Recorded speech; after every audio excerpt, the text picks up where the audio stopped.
Hello, English learners. Welcome back to English Pod. My name is Marco. And I'm Erica. And today we're going to be bringing you the second part of our job interview series. That's right. So this is an advanced lesson, and we're going to be talking about educational background and experience. Right. So in the first part, we saw preparing for a job interview.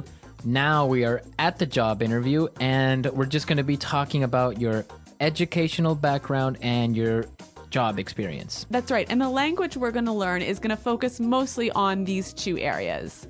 Okay, perfect. So let's take a look at some of the difficult words before we listen to the dialogue in Vocabulary Preview. Vocabulary Preview. All right, so we're going to talk about a few common words that have to do with education. Now, the first word, I think we might know this one, but there's a little trick to it. So the first one is major. Major. Major.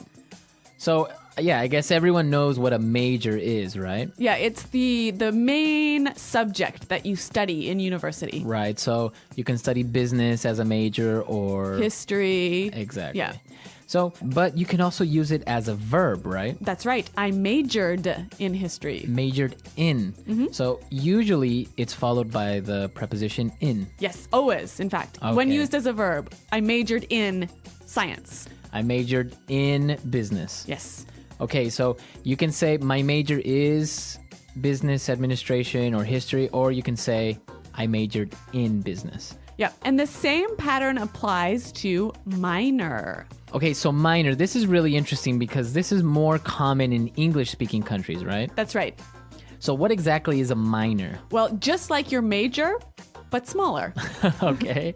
So if you major in history, maybe 60% of your classes are in history, and you minor in French, maybe 30 or 40% of your classes are in French. So basically, you can have two subjects in your degree. You can have a major in business with a minor in art. Yes. Okay, that's interesting. All right, and another two simple words, a bachelor's degree. Bachelor's degree, okay. A bachelor's degree is what you get after going to university for 4 years. Okay, so a bachelor's degree, after 4 years, you get that. Yeah. After that, you get a master's degree. Right. So that's another 2 years after your bachelor's degree. Okay, and I guess a master's is more focused on an area, right? Yes, more specialized. More specialized. And then the highest degree you can get is a PhD. Exactly. Which is a philosophy doctorate, right? But you're not actually getting a degree in philosophy. No, it could be in international relations. Okay. But this is really hard to get. You have to go to school for another 5 or 6 years, right? Yeah. And it's a lot of research, and not many people have it. Yeah. Anyway, some simple words, but you know what? It's quite unique to the English-speaking world, this system, so we thought we'd bring it to you now. Right, perfect. So now let's listen to this guy who is at an interview, and he's going to be talking about his education and work experience.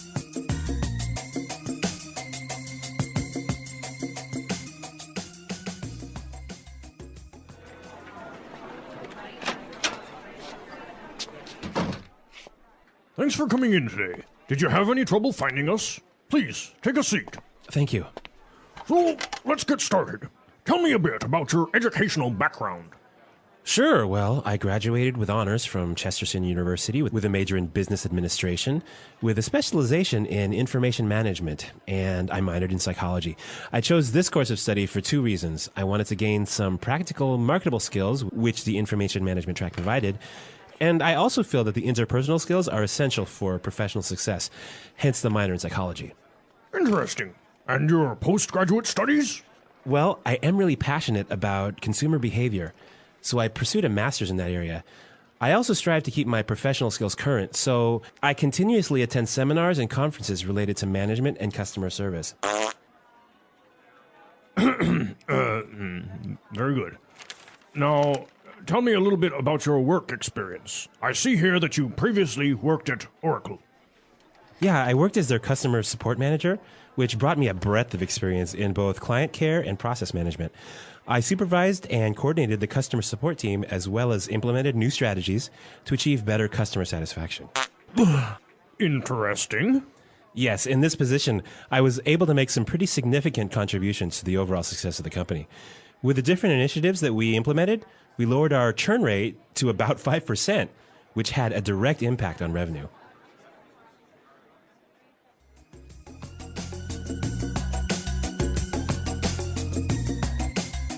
Well, those are some pretty good answers to those questions, but I don't know, Marco.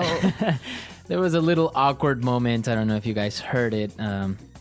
Natural body, what's it called? Functions. Yeah. So, oh, dear. Well, making the interview a little bit more interesting, right? It doesn't have to be boring. Exactly. But what is really interesting is some of the language he used to describe his educational background and work experience. So let's look at that now in Language Takeaway. Language takeaway. Okay, so in Language Takeaway today, we have 7 words that we want to focus on before we give you some tips about doing well on a job interview. So let's take a look at the first word. Course of study. Course of study. Course of study. A course of study. So what is a course of study exactly? Basically, it's like a plan of study or a path of study. Okay, so his course of study was... Business administration. Exactly, so that is his course of study. Now let's take a look at our second word. Track. Track. Track. Track. So he said he wanted to gain some practical, markable skills that the information management track provided. Exactly. So what does he mean by this track? Again, basically, if the track of study is like the path of study. Okay. So the direction of your study. Okay, so I guess it would be like, think of a train and the train tracks, right? Exactly. Where the train travels. So that's where it's taking you. That's the path that he followed or you should follow or you want to follow. Yes. Okay, that's pretty interesting. Now let's take a look at our third word, and it's a really nice conjunction. Hence. Hence. Hence. H-E-N-C-E. Hence. Hence. So it sounds fancy, but Yes. what Really does simple. it mean? So. Therefore. Yeah. Right. So you can use it as a conjunction between two ideas. So he said, what would be an example of how you could use hence? You could say the economy is doing poorly, hence people are losing their jobs. Okay. Hence, so therefore, in consequence, Right. so... Exactly. But it just sounds a lot more like professional. And formal. Formal. Yeah. Okay, so try and use this conjunction hence, right? Instead of saying so, therefore, Yep. use it. Okay, our fourth word, Pursued. pursued. He pursued a master's. Okay, so to pursue, To chase after something. to chase Rawr. after. So you can pursue a master's degree like he did, Yes, you can pursue a promotion. a dream. Nice one. Can you pursue a girl? Yes, you can. All right, so pursue to chase. Yes. Okay. Now let's look at our next word, strive. Another great word you can use when talking about your experience. To strive is to try really hard. To try really hard. Yeah. Okay, so I know we have some examples for strive. Yeah, let's take a listen. Example 1. At our company, we are always striving to improve our services. Example 2. He really strived to get a new job, and his work paid off. Okay, great examples of strive, to fight, to try really hard. Yep. All right. Okay, now the next word, I didn't really know what it meant, so this is really interesting. Breadth. Breadth. So it's kind of like saying bread, but adding a TH at the end. Yeah. Breadth. Breadth of experience. Okay, so this basically means it's wide. Exactly. So when you have a great breadth of experience, you have a wide variety of experience. Okay, so maybe in different fields or in different jobs. So Yep. you can have experience like in marketing and in a little bit in finance and a little bit in management. Yes, a breadth of experience. All right. All right, and now for the last word, it's actually 3-in-1. A 3-in-1 deal. A 3-in-1 deal. That actually they are very related. Okay. Right? So when he talked about his work experience, he was saying he supervised and coordinated the customer support team. Okay, so he watched over, right? And made things work together well. To coordinate. Yes. So these are really great verbs that you can use when you're talking about your job responsibilities. Yes. I supervised. I coordinated. And he used another really great one that said to implement. To implement, to make something happen, to put it in place. Right? So he implemented new strategies. Implemented new policies. Okay. To set in action. Exactly. All right. So a lot of great vocabulary, a lot of great stuff, and well, you can use it for when you are at a job interview. So let's listen to this dialogue again. And when we come back, we're going to give you some tips so you'll do well in this part of the job interview.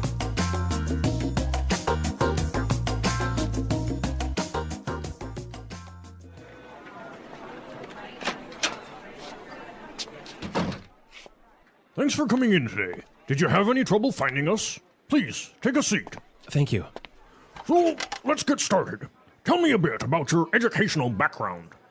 Sure. Well, I graduated with honors from Chesterton University with a major in business administration, with a specialization in information management, and I minored in psychology. I chose this course of study for two reasons. I wanted to gain some practical, marketable skills, which the information management track provided, and I also feel that the interpersonal skills are essential for professional success, hence the minor in psychology. Interesting. And your postgraduate studies? Well, I am really passionate about consumer behavior, so I pursued a master's in that area.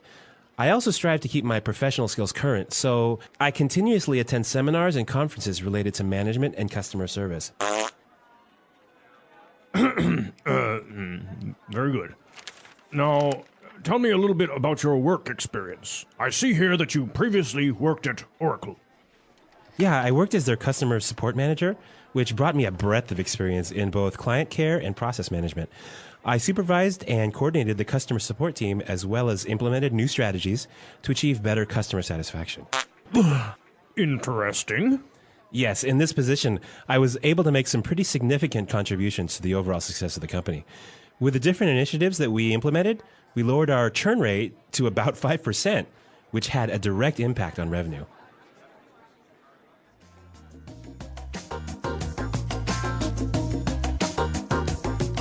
All right, well, I want to talk about two main things. And the first thing I want to talk about is how you address this question about your educational background. Like, what is the interviewer looking to find out? Okay, perfect. So when you are talking about your educational background, you shouldn't only talk about your college degree, right? Yep. You should also talk about any type of training that you've had. Yeah, I think it's really important to let the interviewer know that you're continually trying to update your skills and improve your knowledge. So any sort of courses or seminars that you might attend, this is a great chance to highlight those. And that's what the interview is looking for, right? Also, any trade publications, any magazines that you read related to your job is a great way to sort of highlight your desire to keep learning. Well, I think that's really important because it's good that you went to a good university, you got this degree and everything, but continuously training yourself, and maybe just by listening to business podcasts or reading specific magazines or stuff like that, that is demonstrating that you care about what you do and that you are continuously learning, right? Exactly. Okay, so those are the main things to talk about in your educational background. Now, when this work experience question pops up, what should you really say? When you're answering this question, I think there's something really important to keep in mind. What's that? You want to make sure that you're being as specific as possible, right? Right, so giving examples of what you've done. Like really specifically what you did, all of the sort of the main achievements you have. Okay, so like for example, we saw in our dialogue that he talked about specific strategies that he implemented to improve customer support in that company. Right, and he gave some numbers. Right, he said, yeah, he lowered the churn rate to about 5%. So it's so important whenever you can attach a number to your success or your achievement, to be able to do that in the interview really demonstrates your achievement. Yeah, I think that's really important. And another thing when you're talking about previous jobs is make sure you keep it on a positive note. Yeah. Right? Even if your experience was not very good or you didn't like the company or you had problems, you should avoid talking about that and always keep it on a positive note. Right. So if the interviewer asks you why you want to join this company, why you're looking to leave your current job, you want to give these positive reasons. Right. You don't want to say, well, because my boss was a jerk or Yeah. or I didn't like the company anymore. You know, you should answer it with something positive like, well, I think I need a change, or this job opportunity is more aligned with what I want to do in the future, etc. Yeah, so positive always on your interviews, and just, again, prepare for these questions that are always going to be there. Yes. So, Erica, I know that you've done a lot of interviews, and I understand that you've had a really weird question. Yes. In an interview, I once got this question. If you were a tree, what kind of tree would you be? Really? Yeah, I'm not kidding. I really was asked that question. What did you answer? I think I said that I would want to be a willow tree because they're really beautiful. Was that the right answer? I don't know. Like, what are you supposed to answer to that question? I really don't know what the right answer was. Well, some people, they'll ask you just, I don't know, random questions just to see what your response is. I think also maybe it's just how you deal with the pressure or with the unexpected questions. Right. So it's like, that is pretty unexpected though. But I guess you handled it pretty well. Okay. Well, I mean, I got the job. So. Nice. All right. All right. I want to know from our listeners, if they were a tree, what kind of tree they would be. Yeah. And also tell us about, well, your job experience or your educational background. Well, I know, for example, that I've had a lot of different types of jobs. I've even been that person that gets on the bus and charges people the money. I know. It's You've had every job jobs. under the sun. So, but it's great. So tell us, what's the weirdest job you've had? What's the craziest or the best job? Or any experiences? Yes. So visit our website, englishpod.com. Leave your questions and comments there on the website. And we'll definitely be there to answer them. And we hope to see you there. Thanks for listening, and goodbye. Bye.